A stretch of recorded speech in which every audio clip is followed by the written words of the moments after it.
Clock in, clock in. Black got it, you walked in. Yeah. He already dead, there ain't no need to check his vitals, bitch. He already dead, there ain't no need to check his vitals. Yeah, crunch time, yeah, nigga, it's lunch time. Let go, crunch time, yeah, nigga, it's lunch time. Yeah, crunch time, yeah, nigga, it's lunch time. Let go, crunch time, yeah, nigga, it's lunch time. He dead. Team Black gotta stand up, man. Yeah. Right now we have a video of, I believe, the medical examiner examining exactly what happened to the two victims. You feel what I'm saying? And the reason why I feel like this is important, because medical examiners are medical examiners for a reason. They examine people's medical conditions so they could be able to tell if somebody was like just in the way of something, or man, they made sure this was done. You feel what I'm saying? Back to what I was saying, I had to cut that down because, you know, I don't know if y'all can hear that out there, but it's a little bit loud. But yeah, man, medical examiners usually examine people's medical conditions, which I already said, and they could tell if it was just an accident or this was purposely done, if it was up close and stuff like that. And sometimes it be accurate, but it's not 100% accurate once again. That's why it's like a lot of the evidence that they bringing out here isn't 100% accurate, but you know it's believable. Was the individual alive when it was inflicted? Yes. How can you tell that? From the hemorrhage. Was he alive when what? Hold How on. can you tell that? Was the individual alive when it was inflicted? Yes. How can you tell that? From the hemorrhage. Is there any sort of other things that would help and assist you in demonstrating the difference between hemorrhage and not? Well, if you look at the other injuries. Okay. So let's move on then to gunshot wound C. So this is gunshot wound C, which was on the back of the right shoulder. Okay, the abrasion collar around that wound is not hemorrhagic. What that tells me is that there is no circulation to that part of the body when that gunshot wound is inflicted. If you think about, you know, an abrasion is a blunt force injury, okay, from an object. It's a friction injury. If you think about riding your bike as a child, falling off your bike, skidding your knee, right? That will quickly turn red and bleed because you've taken off that that top layer of skin. Same scenario here, except I don't have any circulating. I don't have a heartbeat. I don't have any blood circulating to this part of the body. Therefore, that abrasion stays yellowy white. So Dr. McDougall, can you give any opinion as to how long time frame elapsed between gunshot wound A to E in the head and gunshot wound C? I cannot. Why not? Oh, because I don't know how long it would have taken him to pass away. Is there any medical studies that can be recreated in? We can't do that. Yeah, that sounds difficult to do right there. Deceased at that point. Correct. Can you give the ladies and gentlemen of the jury an example of what you would see if they were inflicted within seconds of each other? Well, I can tell you of the hundreds of gunshot wound cases, not even, I just had a stab wound case, but in the hundreds of cases that I've done, the thousands of cases that I've done, there are only 3 where I can tell you the order in which the shots occurred, because some were before the person passed away and some were after. You know, I've had hundreds of gunshot wound cases where they're shot 15, 20, 25 times, and every single gunshot has hemorrhage. So, are they within seconds? No. But I can't tell you, is it, 5 minutes? Is it 30 minutes? There's no way for me to tell you what the time frame between gunshot wound A to E is from when B and C were inflicted. No. Moving on to D. What about this particular mark tells you that this is an exit wound?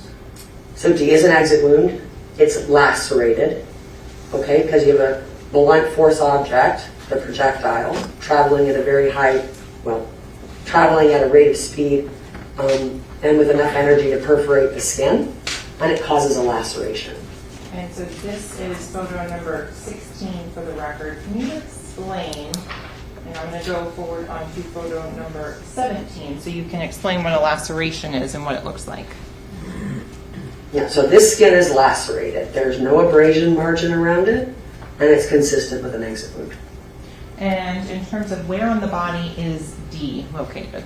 So it's right almost underneath the armpit, And on the left-hand side of the back. going back to picture 16, which direction is the body facing when this photo is taken? It's face down. Okay. Going on to photograph number 20 for the record. What are we looking at here? So this is the left lung. There's a trajectory rod through it showing the pathway of the projectile. What is interesting in this photograph is that there's absolutely no hemorrhage around any of those wounds. Okay, your lungs are very vascular, right? Because your lungs are responsible for taking the oxygen out of the air you breathe and pushing it into your blood, right? In the really small sacs in your lung. So an injury to your lung is going to bleed a lot, okay, if your heart is beating. Okay, there's no hemorrhage in the upper or the lower lobe of the left lung. And so when you say hemorrhage, what would it look like on the photo? What would you be looking for? So blood would leak out into the area around that lung, and it would not look pink with brown, black staining. It would look red because it's full of blood. And so Dr. McDougall, if you could remind the ladies and gentlemen of the jury, what entrance and exit wound does this correspond with? So this is entrance wound B. That goes to exit wound D. Moving on to what has been admitted as photograph number 18. Can you describe to the ladies and gentlemen of the jury what we're looking at here? I can. So this is the exit wound E. That went with entrance wound A. The back of the neck comes out the right side of the temporal scalp. This is with the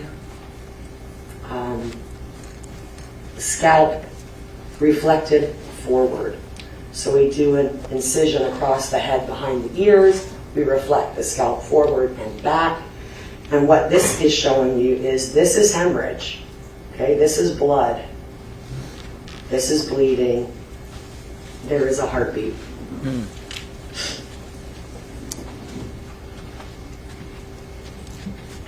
And so with regards to now E, at this point, the scalp is back on this photo, which we've already talked about here. Can you explain why this is a laceration? So we shave it to show, because it's consistent with a laceration. There's no abraded margin. It's consistent with an exit wound. In terms of what has been previously admitted as State 74, is this the projectile fragments, a photo of them that have been introduced into evidence? That's correct. Why do you recover these? Because, we usually recover projectiles and fragments so that, turn them over so that crime scene can do whatever gun testing they want to do with the projectiles.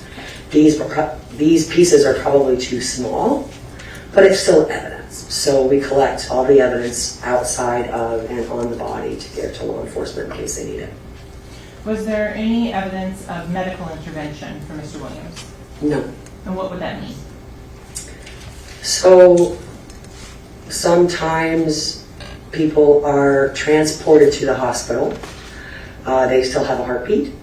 And so the trauma team or the emergency room doctors are going to want to do whatever they can do to save that person's life. So sometimes with gunshot wounds, especially, you can have, they can put chest tubes in, they can do a thoracotomy, which is where they open up the side of your You know, they open up your rib cage to try to get your heart beating again. I mean, there's lots of things that they will do to try to save somebody's life. Were there any, and you said there was none of those in this case? There were none. In terms of the rest of the internal examination, were there any other findings that led to the death of Mr. Williams other than the gunshot wound we talked about? No. The ADE? There are none. Do you collect samples for the purpose of processing for toxicology? We do. And do you do that testing? We have a toxicology lab. I don't do it personally. We have a toxicologist that does it. And did you do that for Mr. Williams? We did. And in terms of the results of that toxicology, what showed up? So he has marijuana, THC, and marijuana metabolite. And can you give any sort of time frame on the ingestion of those I substances? cannot. Based on your autopsy, did you come to an opinion as to the cause and manner of death for Anthony Williams? I did. And what was that? The cause of death is multiple gunshot wounds, and the manner of death is homicide. In this case, you could, on both the individual you did the autopsy of and the individual that your fellow medical examiner did, correct? I can tell you the first shot. I don't know the order of the second and third. Okay. And the first shot on both of them were the fatal shots. Because they are already deceased when the other ones are inflicted. One thing I can say about the witness is it definitely did benefit the prosecutors, because it can kind of prove that how can the shots came out of there when the medical examiner is saying like it came from the left side. You feel what I'm saying? Like the first couple shots. And I believe that's what she was saying, and that definitely does support their story. So yeah, this right here is another one that I could definitely say probably go to the prosecutor's side, because I would hope medical examiners are close enough to accurate as could be. But I guess we'll end up seeing how the defense questions her and see any mistakes they can find in whatever she said.